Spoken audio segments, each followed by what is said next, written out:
was 16 years old, my brother gave me a hand-me-down uh, 1977 Cutlass Supreme.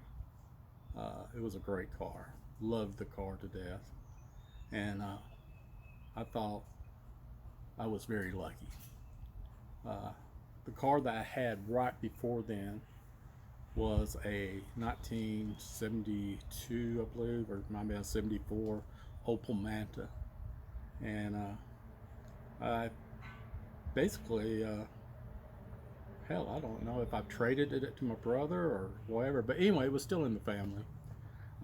Still drove it from time to time, also.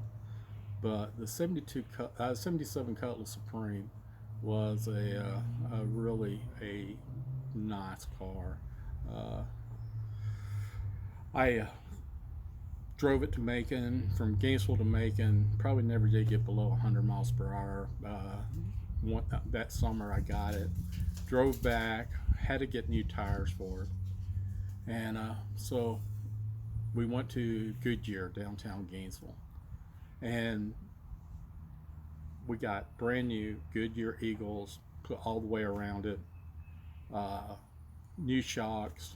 Uh, Actually had a brand new ball joints put in the front of it. And on the way home, had one of my friends, Brian, in the car with me. On the way home, we was driving for some unusual reason about 40 miles per hour, 35 mile per hour speed limit, and wasn't doing anything crazy at all. And this car came up in the middle of the road, and I had to swerve and miss it. Well, 40 miles per hour in a Cutlass, front two tires, the road was kind of narrow, dropped off on the right hand side, and when the back tire hit the dirt, I overcorrected, just swung the wheel, and the car went completely across the road. And as it went across the road, it hit the cover on the other side on the driveway, and it just rolled over the slowest you ever did see. I felt like the car rolled for an hour, but it only rolled up to its side. I mean, it's just really slow. Uh, my friend Brian was in the passenger seat. His head went through the passenger side window. Uh, and luckily, the fire department was just a block away, and they were there in no time at all. Uh, we both had our seatbelts on. Brian was hurt. I had to go to the hospital and had stitches put in his head, and just scared the shit out of me. I didn't even want to drive after that. I thought, oh my God, something so simple. I'm going basically the speed limit that I would drive normally, which was 5 miles per hour with the speed limit, which is crazy anyway, in the area, because the road was narrow. But he went to the hospital. I had to climb out the top of the car. So, and by the time I got out, the police was there, fire department was there. They were taking Brian to the hospital. Just scared me to death. And I got home. I told my mom and dad, I said, I'm never driving again. This is it's just too nerve wracking.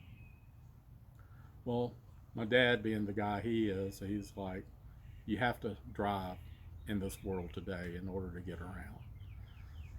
So you're getting in the car and we're going for a ride and you're driving. So here I am back behind the wheel this almost hours after I've just totaled a beautiful car. And then I show up for school the next day. Mind you, again, I'm just 16 years old.